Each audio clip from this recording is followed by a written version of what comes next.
Since the founding of the IDC in 2006, Shell has worked through this organization to complete over a dozen projects over 4 continents, including an urban tent for the homeless made of reclaimed water bottles. Also a vision for education based upon borrowed resources for the migrant communities of India. A school system based upon the vending architectures of Bolivia that is tailored to the lives of kids working in the streets of La Paz. Shell's research and creative work in this arena has been disseminated widely, including presentations at 3rd International Symposiums on Service Learning in Higher Education and the 2008 International Conference of Informal Settlements and Low-Income Housing, as well as publications by AIA, the University of Indianapolis Press 2010. Shell has also exhibited its creative work in venues around the world, including Spot at the 2012 Venice Architecture. And without further ado, here's Scott. Thank you. Thank you for the introduction. As mentioned, I'm coming at the question of sustainability from my research, doing work with communities in need around the world. So working with the folks who live on the construction sites of India while the building goes up, and developing schools with the agencies that work with the children that live on these construction sites, or in Romania working with organizations there, most recently the work in Bolivia. And so my understanding of sustainability comes from that perspective. And I offer that, I guess, maybe as a disclaimer right from the start. Now, I should mention that I also am a registered architect and have an honest-to-God architectural practice and have done more straight-laced sustainability efforts, right down to green drywall and et cetera, et cetera. But I'm going to couch the conversation today slightly differently. And I'd like to talk to you about regenerative architectures and how they intertwine with sustainable methodologies, and how actually these two things need to support one another to create sustainable work that can impact urban environments. As a muse for this, I'm going to talk about a recent project I completed at Bodine High School in South Philly prior to coming to Lawrence Tech. It's a school at the corner of 4th and George, an area that has, some might consider a bit rough. The school itself, actually, what's interesting of the school itself, you notice it has a beautiful mural on the side. Mural Arts has worked with the school in the past, and Mural Arts in Philadelphia has been around for several decades. And they produce two-dimensional artwork around the city, sometimes 3, 4, 5 stories tall, sometimes much smaller, incredibly well respected. In fact, if you go to Philadelphia, you can hop on a bus and go on a Mural Arts tour. And so Jane Golden, who's the founding director of Mural Arts, recently got the idea of, okay, well, if we're doing this great flat work, should we begin to take account of the space surrounding the flat work? So we're not just putting a beautiful mural up on a building, but the abandoned lot next to it also gets consideration. They said, no, it's a great idea. Everyone around Jane said, this is a great idea. This should exactly happen. The thing we need, though, is we need an architect. And an architect, a zany architect, who's willing to work with a bunch of freaky artists and execute this work. And so they contacted me. They saw a project I did in North Philadelphia where I used reclaimed construction fence to develop a sunscreen so that a nonprofit there could take advantage of their back lot, which was sun-scorched and filled with razor wire. Initially, you saw internationaldesignClinic.org. If you want to get any information about any of the projects I'm going to just kind of mention offhand, feel free to pop by that website and you can get a better description. So anyways, I saw this work with reclaimed construction fence. So we used various techniques of origami to strengthen the fence and to create a tapestry that would create sunshade. And they said, well, this is the guy we want to work with. And so they brought me to Bodine High School, right here. And you'll notice Bodine High School has a big fence all the way around it, public school. But they needed to keep vandalism and drug paraphernalia and all sorts of other things off the lot to have a big fence around it. Are we good? Yep. We good? All right. And so it created this land outside a public school, which wasn't really public. It was privatized public, right? It was taxpayers, they paid for it, but they had to privatize it, and no one had a key to the locks that surrounded the school. And so this brought up a number of different questions about the lot itself, and ownership, and public and private. What I was asked to do specifically was to create an urban classroom outside this space, a place that the teachers, the students could come and learn, a place where the art classes would gather, a place where they would hold events, fundraisers, And maybe even eventually down the road, the community might be able to come in and borrow the space for a time, which is a big move for the school. The first thing I noticed, and this was done as I started to kind of enter the project, is what is the context in which this place sits, and questions of urbanism, right? And kind of this scale.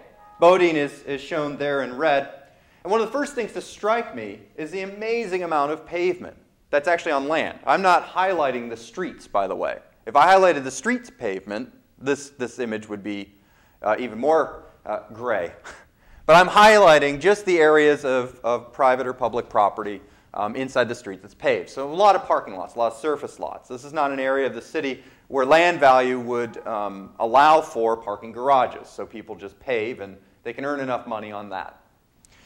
And so this combined with a brand new policy issued by the Philadelphia city government and the water department that said that areas that have paving are going to be charged for any rainwater that hits their surface and is just sent to the storm sewers, right? That they're going to have to take accounting for that and pay actual money. The reason is because Philadelphia, like Detroit, has a combined sewer system. And so in areas, in times of incredible rain, where there's a lot falling, the combined sewer system can overflow, and in Philadelphia's case, actually vent raw effluent into our rivers, which is a problem. And so to address this problem, the Philadelphia Water Department said, we're going to start charging people, right, and to incentivize making changes. So when I was brought on to the Bodine High School, I said, well, this is interesting. I need to think about this. You're surrounded by asphalt, even worse than concrete, right? And so let's think about that. The other thing I was fascinated by, though, like Detroit, there's not a lot of buildings. There are buildings, right, but there's a lot of open space. And the open space falls in one of two categories, the aforementioned asphalt or green areas, right?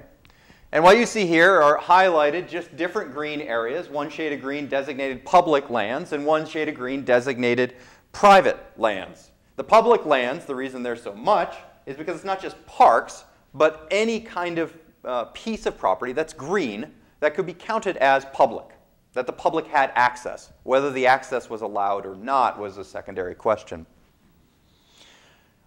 And that then brought me to the next question, and it's a question when you go into ideas of sustainable urbanism, I think inevitably you go into questions of sustainable dwelling. Sustainability is not a static condition. Sustainability is something that's alive. Sustainability is something that needs to be maintained. If it is alive, if it needs to be maintained, then of course the way we dwell within the cityscape is as important as the cityscape itself, and some might argue even more important. In fact, if one goes into the etymology of the term urban, you'll see that city life is embedded in the term, right? So this then brought me, okay, if city life is important, then I can't just look at what is green and what is gray. That's silly. I have to look at access, and so that brought me into mapping out every instance of fencing that around these properties. And you can see it highlighted in red. All the fences around the city. And actually what I found is there's an alarming trend to kind of this privatization. And sometimes privatization of land is not even yours. But privatization, just kind of put up a fence, keep the riffraff out. From my perspective, as someone who's done work in informal settlements around the world, I've long been fascinated by public, publics, private. These kind of terms are interesting to me. It's one of the things that I love about Detroit is that this city seems to hold those definitions at arm's length and not be afraid to kind of step on them a little bit or to tease them out of what is public, what is private. As artists borrow abandoned houses and do their artwork within them without ever setting a foot into a place to get a deed, they just do the work. And one could ask the question, okay, are they better or worse than the folks who borrow the same properties to do drugs, right? Which is obviously happening as well. And so do we got to keep the artists out? Where do we draw the line? What is public? What is private? And again, just because I'm a fan of going into the kind of the root of the word itself, I think it gets us into the term city. And when you look at city and citizen and civil, you inevitably come back to this question of public. And public itself, actually, the lower definition, is open to all in the community, which I find to be an interesting derivation for the term public. This idea of openness and how that wrestles with all the fences I just documented, right? How those fences treat both the paved and unpaved surfaces in the surrounding area. Then layered over that, of course, is the new mandate to take care of the rainwater, not allow the storm sewers to be flooded. And the question becomes, who takes care of the rainwater to make sure the storm sewers aren't flooded? Again, it's about the life of the city as much as anything else. I then did just a brief survey of various types of green space, if you want to say, or non-asphalt, unbuilt land. Let's call it that. All right? And starting with the obvious of parks and how parks support themselves. Whether the park, in this case, the park is a private park. Actually, it's for Temple University students. It's a vibrant quad there on campus. But a lot of the rules that create a park in that create parks in non-university settings, right? In terms of boundaries, in terms of surveillance, in terms of how it's funded, in terms of how it's supported and maintained. These things start to fray a little bit when you get into the kind of community park system as opposed to a city park system or a university park system, where you're counting on a group of vested citizens to support this piece. You'll see that the support structure differs quite a bit. You'll see that ideas of urban encroachment, which are very difficult on Temple's campus. Why? Well, they're the same people that do the urban encroachment, that own the park, right? So there's this kind of give and take. Here, those two parties can be in conflict with one another. The park planning process also is very different, right? It's a much more democratic, one would argue, process when you get into community gardens. And then you continue to move down the threshold, and you get into borrowed lands, right? Areas that might be a community park, you could argue. It's not necessarily fenced off, but someone has assumed ownership of it. This is much more prevalent in Detroit than it is in Philadelphia, actually, where someone borrows a bit of real estate in an adjoining lot, right, and tends it to whatever measure they see fit, sustains it. Here's another piece, right? This is where actually that is formalized through the advent of a fence, where there's a sanctioned dividing line between the sidewalk and that surface, that public surface, and the green space, which in this case was not owned by either of those folks, but is owned. Right? It wasn't owned on paper, but is owned in actuality. Very quickly, we then started to get into other kind of carving out. In Philadelphia, sitting on the stoop is a big deal. People sit on stoops all the time. And actually, if you've ever done it, you know why. It's a riot, actually. I've done it for 5 or 6 hours as a setting. And what's interesting about the stoop is there is an insinuation. You notice when we're here, we're trying to find averages of dimensions. We're trying to find what makes a stoop operate. What is a good stoop? What is a bad stoop? How do these things function? We looked at bus stops, right? Both the covered and uncovered variety. Anywhere that people, and again, going back to the definition of public, that open to all in the community, anywhere that open to all in the community happened. We wanted to learn from these things. Why would a place be open or closed? How does the idea of a tree fit in that dynamic, the dynamic of the sidewalk, right, and a bus stop? Very quickly, as we kind of narrowed our scope, the ideas of publics and admission and fencing and how you articulate public, how you create a space that one could assume ownership of. These questions got us into matters of building, tectonics, right? Making. And I actually believe that this is a key concern for those that want to study sustainable urbanism or sustainability in general. That tectonics, creating a palette that's accessible to the public, is absolutely essential if one wants the idea to propagate. There is a top-down sustainability dynamic where the wizened architect or the wizened designer or the wizened urban planner disseminates from on high, given the wisdom that they've accumulated, and whether they accumulate that in community boardrooms or doing proper research, whatever it is, they accumulate the wisdom. They then, don cape and beret and put wisdom on the page, which is fantastic, and it works. And we've realized some fantastic spaces through that dynamic. But it's a one-off, isn't it? It happens once, unless the funding agency that did that wants to fund another one, fund another one. If you want something to propagate in a different manner, if you want the people to propagate it and not wait for a handout, not wait for wisdom on high, you need to find ways of making that fall in line with what they already understand. And the wider body of they, the more potential for propagation you have at your disposal. And so tectonics becomes a really key player in this concern. And creating an accessible, sustainable palette becomes a really key concern. Thus, you start to connect it back to the idea of creating acts that develop potential within common materials, develop the potential using cheap, easily acquired tool sets, and easily acquired skill sets. For me, and for obvious reasons, I began this play with fencing. And I did this because it was such an actor within all the dramas I kind of set up to date. That it was implicit in the drama of setting up public and private. It was implicit in our site with this fence that was there to keep the riffraff off while they were saying, hey, we want land for the community. I was like, all right, well, let's dance with the fence a little bit. The other thing that fascinated me about fence was cheap, right? Anyone could go to Lowe's, Home Depot, or any fence manufacturers everywhere, right? Lord knows there was enough fences in Philadelphia. It had to be cheap, right? Everyone was getting it. Now, what is expensive about fences? The hardware, or can be expensive, especially if you get complicated hardware. So we determined right off the bat that we would only use the simple L. We would only use the 90-degree angle because it was cheap and accessible. So that's all we had. We had pipes and L's. And what we then did is we played with it. And when you have pipes and L's, there's only so far you can go until you change the plane of the rotation. And the minute you change the plane of the rotation, suddenly you can get, well, quite a bit. Suddenly you can have intelligent conversations about how you make the fence typology more structurally efficient.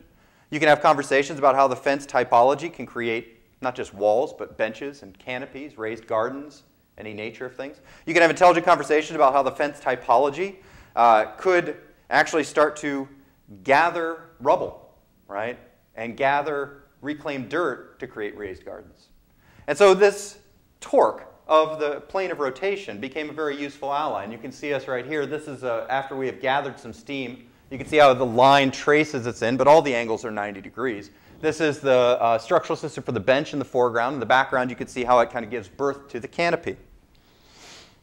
In this slide, you can actually see the twins at the top are the two canopy pieces together.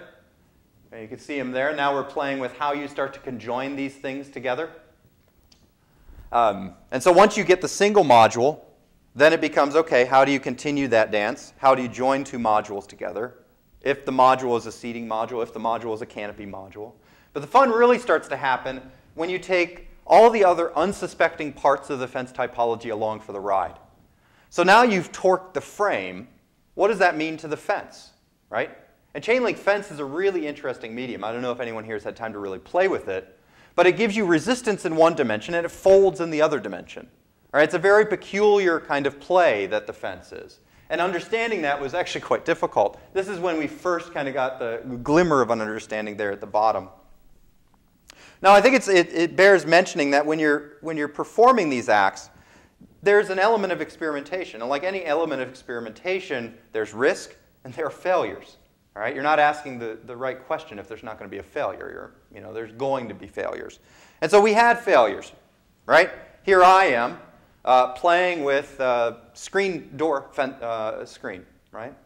And what I'm trying to do is say, okay, is there a way to kind of engineer a cladding system that could filter the light of the sun and create this beautiful moire effect and all of this? And the answer is yes, but it's really hard to build and very expensive. And actually a pain to maintain because leaves get caught up in there and all nature of things, right? So we determined we'll save that for a different project some other day. But for this project, we don't need anything like that. What we're going to use is we're going to try to create the canopy by using this as a trellis, that this will become a frame for something else. And that's really how the fence acted throughout. Now, as we were in this analysis process, I don't want you to think that we were just out there on the site playing with fence. We did a lot of that, and it was very enjoyable. But we were also modeling, right? As we started to make discoveries, we would then put those discoveries into Rhino, into Grasshopper. We would then determine whether those discoveries had value to the questions at hand or not. And so we had modeled, this is modeling 365 days of the sun, over the course and saying, okay, what kind of shadows are we creating as you pile these on top? What type of where's the hot spots in the geometry in terms of the sun passing through? How are the adjoining buildings that surround this affecting that reading? What does that mean in terms of what the fence does? And this was occurring at the same time we were playing with the fence. So we play at the fence, say, hey, look, the fence does this. What does that mean? Then we come here and try to see what it means. What's fascinating about this dynamic, and this I was working with a great student. He was an assistant artist on the site, Aaron Fleury, great guy. And he was helping me model this. And there were moments and times that he would come back and say, you know, I tried to import it into Rhino, but what we're doing is impossible. I said, what do you mean? You mean what we've done? He was telling me that the module you just saw that we had built was impossible. Now, what he meant, what was highly improbable by the logics of Rhino. Because the logics of Rhino insinuate a 90-degree angle means a 90-degree angle every time. And if you'll notice on the modules, when we had two 90-degree angles coming like this, there was actually a 1 or 2 degree flex, right? Because of the inaccuracies of the elbow to pipe socket. That flex allowed us to create a moment where the two pipes could pass past each other, something that's impossible in the perfection of Rhino. And so there was this tension between the modeling here and what was happening on the ground.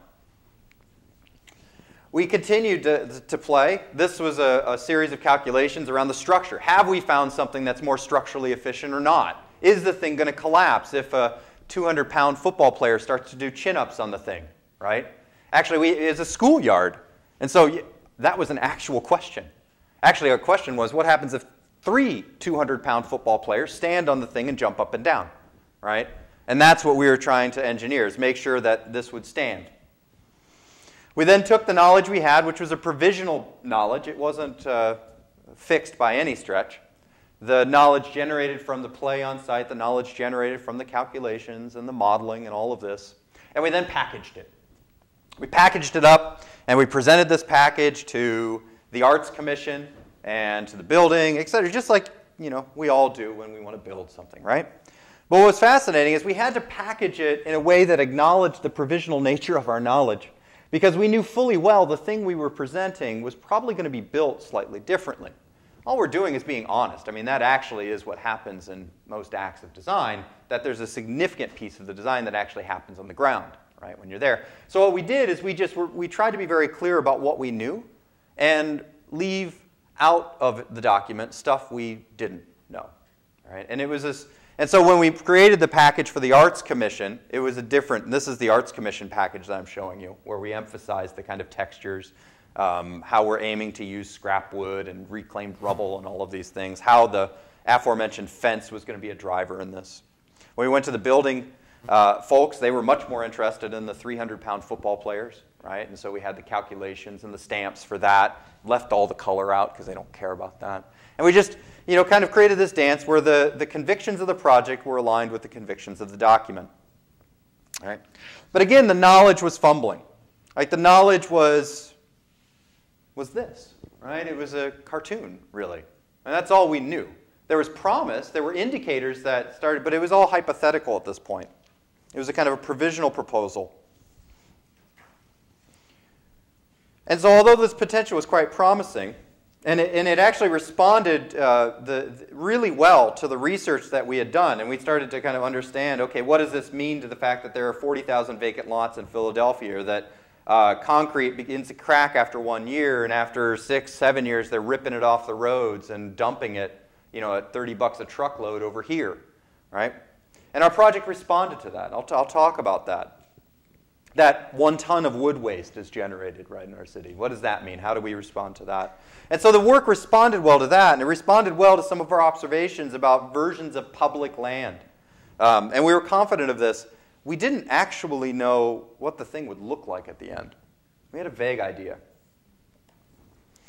And so this brought in the idea of building, right? And what's interesting about building is, like the term sustainability itself, it also has implicit within it this idea of dwelling, of growing, of existing, of living. It's not a static thing. And so I posit that the act of building on site and continuing the experimentation process throughout in a very overt way, not in a hidden way, is actually a huge ally to sustainability, allowing the project to maintain an elasticity that permits the infusion of newfound resources as they become available. And what I mean by that is, okay, here we are, playing with our bench, the bench module. The kickstand will eventually, this whole thing kind of scissors up like that. That kickstand that's at the bottom there is just there while we're actually screwing it in. But as we did this, they ripped up a road right next door, right? And so we said, you know what? Bring us that rubble, right? Rather than pay $40 to dump it over, dump it, what was it, 3 or 4 miles away, and all the kind of fumes that were a part of a big truck rumbling there. Why don't you drive it 20 feet, dump it here, and we'll deal with it. And word quickly got out because that's $40 in their pocket that they didn't have to spend to dump it, right? And so then other people from the neighborhood started to dump their rubble here. And again, this only worked because we maintained the elasticity of this piece, and we could adjust it to accommodate newfound resources in ways that I'll say. The other thing is that as we got into the project, we found that we could be incredibly specific about the 3/4 of a mile of pipe that we were going to cut to make this project. We mapped each piece of pipe and optimized the yield of each piece. I'll show you the scrap that was generated from this project in a second. But as the knowledge grew, our ability to have this kind of specificity also did. So there you see one contractor happily dumping his garbage to us and saving $40 going out to dinner. And then you see us struggling with that. Like, what does that mean? Okay, it means we got a lot of shoveling to do. But it also meant that, okay, we know fence can do some things. Can it do this? This was not something necessarily we knew. We call it folded earth. It was completely generated by the fact that we were very popular guys with people who were ripping up roads. And as they kept bringing them to us, we said, all right, we got more than we needed, so what do we do? And so this is a folded earth piece. It's based on, all of this is based on the Fibonacci sequence because the artist accepted as a muse the wave, and the wave is described by the Fibonacci, of course. So the entire language of the piece is developed around that wave form. For us, it was more about the language of chain link green, which is the name given to the project, and how elastic that could be. For us, it could be a perfect circle, or it could be a square, or it could be a wave. But for this purpose, a wave. We then, the plan, and I'm still waiting to execute the plan, was to get skunked beer from the bar down the street and moss from the sidewalk adjoining and create a moss garden out of this, right? And that's still on the docket. We had trouble getting the skunked beer, and I wasn't going to buy a proper keg for this. It seemed to be at odds with the whole project. So, and yeah, there were moments such as this. Again, we wanted to press pause in the rain cycle. That right now, before we hit this land, rain would hit the asphalt and go immediately to the storm sewers. And it would go to the storm sewers off-site. And so this piece actually formed a ring around the entire site, and then using reclaimed streets and reclaimed soil, we would just press pause for a little bit. We're not going to hold the water forever, but just stop it, just long enough for the rest of the storm sewer stuff to clear, and then it'll gradually go its way. As we pressed pause, we said, well, maybe it could start to grow stuff. And so these actually became filled with topsoil. We used the rubble as a kind of a C, and then the inside was filled with topsoil, and that then grew plants, which you'll see in a moment. This is my minivan. I haven't shown this slide to my wife yet. But this is how we operate. This is a lumber yard, probably about a half mile from site. And we just went door to door. And we said, hey, we got this project. We want to build an outdoor classroom. We're probably going to build 240 linear feet of bench. We need a lot of wood. Got any? They said, oh, well, yeah, I have this stuff, but it's all bent and gnarled and it's short. Do you want it? Love it. We don't know how we're going to use it yet, but we love it. So we put it in our truck, or our van. We then went to other places. This is a place called the Resource Exchange in Philly. They work with stage sets, and they help the stage, when the stage production is done, they help demount it, they clean and gather the wood, and we bought tons of wood from these folks, which both embedded the stage set into the project, which was kind of cool, as you'll see in a moment. How you doing? At the same time, it supported a fantastic nonprofit, right? We sent hundreds of dollars their way through the project. We also went to, this is an incredible craftsperson in terms of woodworking, as to jaw-dropping, furniture. He gave us scraps of walnut and bublinka and purple heart and all sorts of other things. So it was this real mix of southern yellow pine from the lumber yard that I showed you to Bublinka, right, and Purple Heart, to stage sets. And again, we were very successful, and I think it's attached to the fact that our culture in here, that we mark events by giving things. It's just how we are. If you go to a funeral, you bring something. If you celebrate a holiday, a birthday, you go to someone's house for dinner, you bring the wine. We're always bringing things, and it's good, it's generous. And what I think here is that people liked feeding into the project in this way, of bringing things. And what was fun is that then the project became a gatherer of not just things, but of the people who gave them. That there was a vestment in it. And so this woodworker would stop by just to check out the project, right? The guys with the tats and the muscles and the giant rubble would stop by. How's it going, right? They cared because they were interested to see how their trash became something else. So it led to a lovely kind of fabric in the project itself, a patchwork quilt, as we put this together. This is a scrap wood tatami mat that was a part of the project. Again, generated because we were really successful taking other people's stuff. And the project itself maintained the elasticity that we could think on our feet, improvise, and welcome the stuff. And so this just was a seating surface. We planted a willow tree behind it. It'll grow and create shade in that area. And yeah, we knew we were going to use it on the benches as well. You can see here the benches. You can see the rubble underneath the benches and the earth that's in there. You can also see the beginnings of the skeleton of the structure that's going to come up and provide the canopy, which we tested, right? You see a guy up there. We didn't have any 200-pound football players, but we had 150-pound artists. So we put them up there and bounced on it, and it worked out just fine. And again, the iterative process, the living process that I'm speaking of, we were good friends with our structural engineer, right? And she also would come to the site just as regularly as the person giving us wood, just because she was vested in it. And again, always maintaining the ability to ask questions and not be afraid if they fail. So I asked the question, all right, if you torque a fence structure and the chain link does this really cool thing, how about privacy slats? I mean, they're ugly as sin usually, right? But do they do something cool if you torque everything else? And I think they do. And I'm excited to use this somewhere. But it turned to be noise for this project, so we pulled it out. So again, we're kind of mothballing these other things, and I imagine they'll come back. The other thing is privacy slats. You'd be surprised how expensive those silly things are. I was. When we're dealing with lumber that we're getting for free, all of a sudden you have to write a big check for that. So we punted on that. And we didn't need it. Because what we determined is actually the chain link, once we really understand how chain link operates, that we could make it do things far more powerful than the privacy slats ever could. And over time, as we said, the green of the indigenous vines that we planted at the base would grow up this piece and create a kind of an undulating topiary.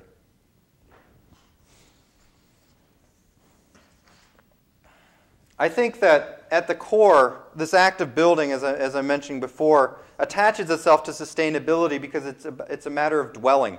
It's a matter of bringing vestment. It's a matter of allowing people to enter into the work.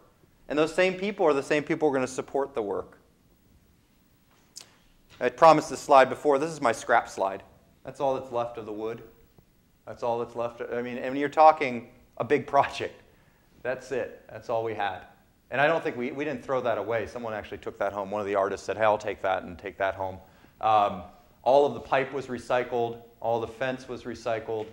The only thing is that asphalt. And the reason the asphalt exists is because asphalt was failing on the schoolyard. And so we gridded off the entire schoolyard, right, an even grid, pulled up every failed piece of asphalt because that's where the water was.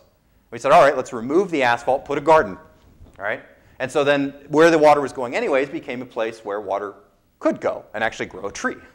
But we didn't know we were doing the asphalt, and it's nasty stuff, right? So we stacked it, and we used it on the back end, and we used as much as possible. We underestimated. This is one of my horrible failures and my sadnesses. We underestimated the amount of asphalt, so we had a couple trays of it left, and that's really sad. But the way I look at it is that they were going to trash a whole lot more than that. And we'll get better. We'll get better at modeling that. It's hard to model broken up chunks of asphalt. So anyways, the work itself, this is how you see it. And it's proven to be a really powerful little piece, a very used piece, a piece that has generated a lot of interest. The community members actually have already asked permission to tend the garden for the school, even offering money to support the work and buy new plants. An act of kindness that's a direct confrontation, I would argue, to the previously privatized schoolyard. An act that takes fencing and questions fencing, which is kind of fun. That chain link fence becomes something that accumulates people investment as opposed to keeping them out. The school board is likewise excited about the work and plans to build versions of it in schoolyards across the city.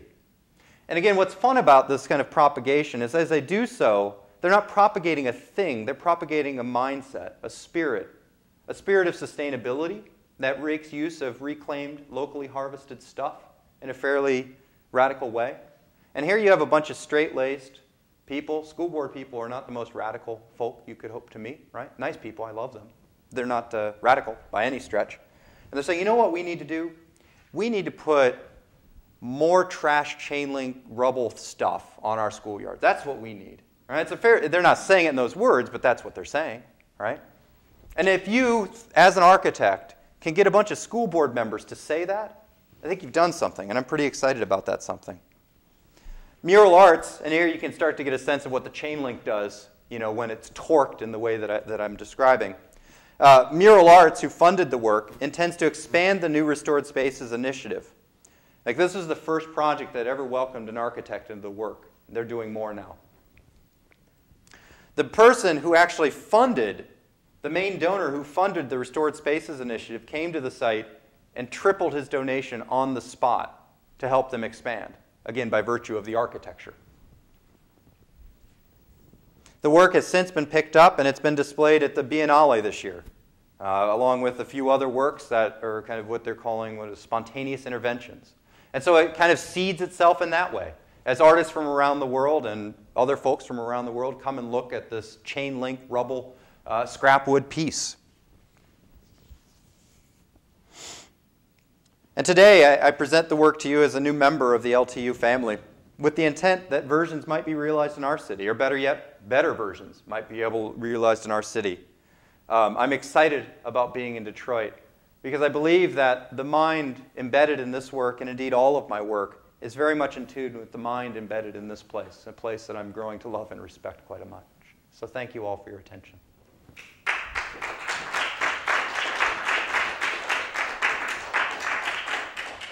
Do we end in time where I can take questions? Or? Yeah, we have time. Fantastic. We have 15 minutes if anyone has any questions. I was wondering, when was the last time you visited that site and what it looks like now? I visited 2 days before I packed the moving van to come here. And so that would be July 7th. I'm going back to Philadelphia in a couple months, or a month actually, and I'll go back. But the others have been there. Aaron Fleury, who was my artist assistant, it was funny because Mural Arts doesn't have architects. So they hired me as a lead artist, which was a fun moniker to wear. And Aaron was the artist assistant. And he actually came to the Biennale and was a part of that event. And he's visited the site many times, as had many of the skilled woodworkers we had doing the scrap wood bench and tatami mat. Again, it's funny how an act of architecture properly positioned can really create, it's a barn raising, isn't it? Are you calling on people? You can call on people. I think that's a great role. Go for it.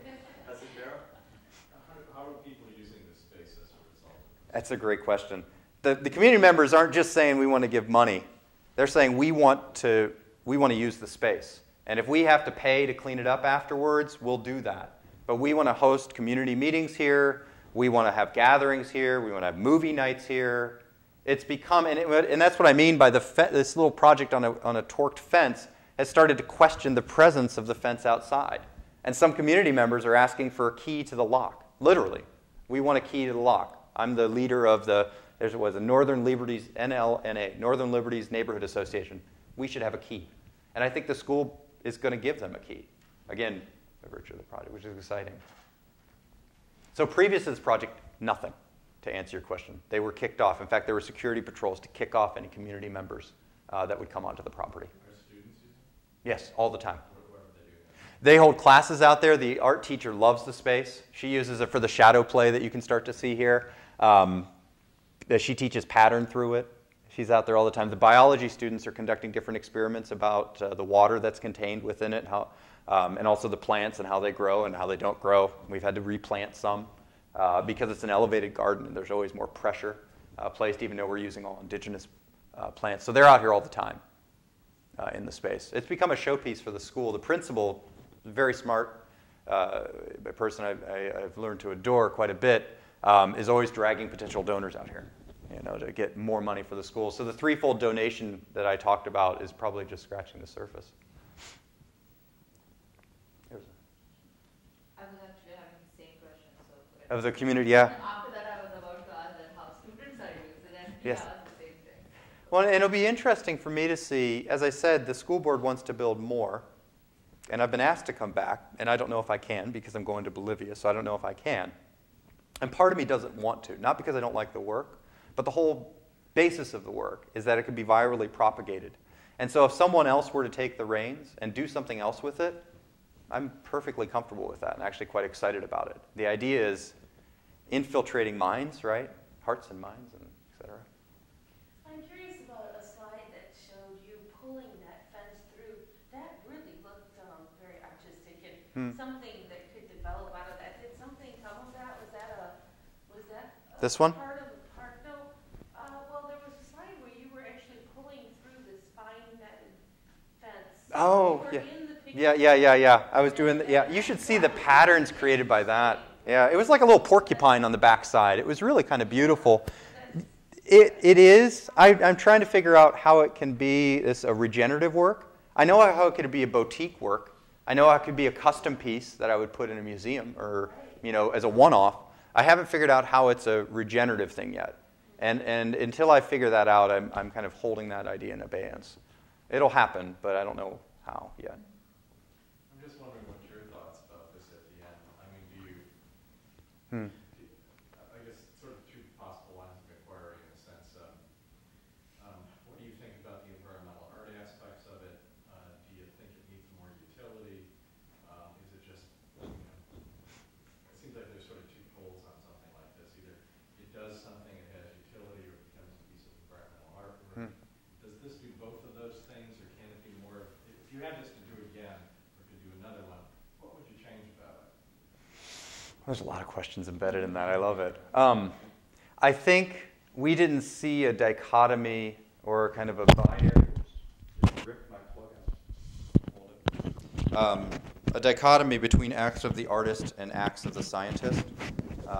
That, as I said, we both were a part of the process throughout. So at the same time that we were, and when we were on site playing with it, the idea of something that was beautiful, something that was appealing, was obviously embedded in our mind as we were playing with it. But we did lots of beautiful things that didn't land in the project, the privacy slats or the screen, and there are many, many more that we didn't do. And so there was this kind of other mind that was guiding the project, and that was a mind of appropriateness and utility, commodity, firmness, delight, if you'd rather, right? And we playing with it to kind of generate the delight, but the commodity and the firmness of it was the thing that was helping us to edit, I guess. And so our belief was that anything that we gathered for the site in the hands of the skilled craftsperson could be made delightful, and it was about then if it fit the utility of the piece. To get to your second question, which is actually something we should have coffee in like an hour, but the 2-minute Cliff Note version of changing one thing if I did it again, is I adopted the Mural Arts model of community-based design. And it's a model that I've been very critical of because it doesn't work when I go abroad. It's a model that brings people into a room or on a site, and you end up always getting the same members of the community, right? Those that don't have kids to deal with, or those that have the time, or those that are motivated enough to overcome those hurdles. And so you get a very narrow segment of what it means as a community, right? And in my work abroad, I always get a much wider swath of the various communities and publics that are engaged. So I think if I could, and again, I don't know if I could, because I was adopting Mural Arts methods, right, into this. And I did that intentionally, because if I was going to be critical of it, part of me felt like I needed to experience it, right, and so I can speak well, intelligently of both the assets and deficits. But I would like to challenge that, and I think I could. I think I know now ways that I could sneak other underrepresented publics and communities into the equation throughout the process. Yes, that would be what I said. I mean, again, we worked with prisoners and neighborhood people and kids of the school and kids of adjoining school. I mean, there was community all over the place building this thing. I don't want to say there wasn't. It was. But I think there are ways that we could have intensified that, is what I would say. And I'm sorry, the hardest part is how that happens while still going through all the logistical hurdles of getting the stamp of approval from the Arts Commission and these other bodies, right? How you build in kind of wisdom of crowds into a system that actually prioritizes wisdom from single source, the person with the stamp. That's the dance that was most complicated. I was struck by the fact that you said that you got, if I understand you, a wider cross-section of people coming than in Europe, for example, than you would here. Okay, and how much do you think that is that attributable to the fact that, at least in my opinion, I think Europeans are more communal in the way that their structures are laid out than we are. We're more, especially in Detroit area, we're more car-oriented and not as communal-oriented. We don't walk places, where in Europe, you're more likely to walk places. No, I think that's a part. This is a walking community, but it's becoming very a bit young professional kind of place. And young professionals are very busy and don't necessarily, but there are ways to get young professionals into the project. That's just one people group that I think was underrepresented, for example. And now they're in the project. They want to sign checks, and they were giving us wood out of their garage. And, there are great things happening. But I'm just one of those never satisfied folk. And so I think there are other ways. I think that it's much easier in an informal settlement because people are used to barn racing, so to speak. Right? That if someone moves into your fringe settlement, you help them find the plastic for the roof. And people who do that over and over and over and over again are hardwired into this method. Whereas people who are used to picking out a really nice condo and just paying rent, that's a different method of support. Does that make sense? Yeah. And there are ways around it. I'm not copping out. I just had to kind of dance with this a little bit. Oh, it's down here.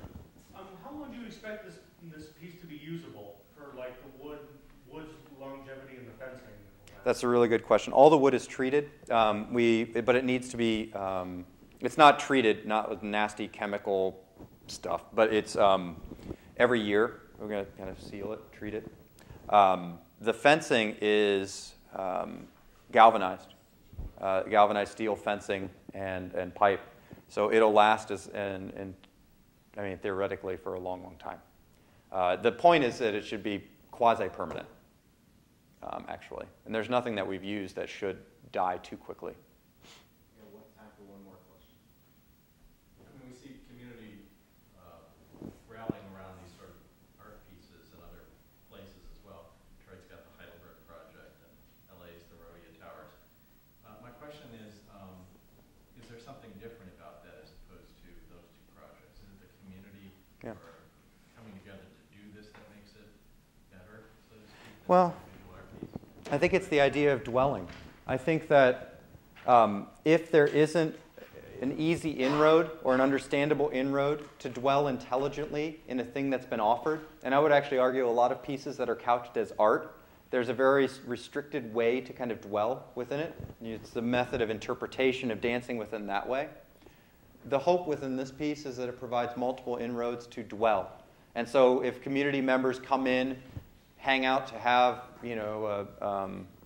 a drink and chill, which actually happens, or if school kids come to learn, or if people host community group meetings, or if skateboarders come, like all of those things are welcomed by the piece. And so, and other people could still come and offer their kind of interpretation of it through the lens of an art piece. I don't believe that this kind of binary that's too often drawn, is it art or is it utility, is helpful here. I understand it. I taught at Tyler previous to coming here. I get it. Fine artists and applied artists oftentimes aren't friends. And if I had to choose, I would say this is an applied art, right? That would be my lens. And your explanations for the merit, though, seem to be utility-based. They are. People dwell in it or Right. use it in some way. Right. And you know what's been interesting? It's the art. I've always positioned it that way. It's the fact that artists then come and grab it and position it in another way. They're saying, no, we need to talk about it in this other way. And I haven't. I usually present it in the way you described today. But they're grabbing it. And I'm okay with that because for me it's another inroad into the work. And if that helps it to propagate and helps the ideas to propagate, I'm a fan. Is that good? Thank you. Before we leave, as you mentioned earlier, people, as they go anywhere, they present each other with gifts. There it is. Thank you. Present you with Fantastic demonstration. Thank you. Absolutely appropriate. I'm glad I said that. Thank you. Thank you. Yeah, so let's give him a hand, please. Thank you. Before we leave, it's time for lunch, and for those of you that are not familiar where the art talk is, it's in the management.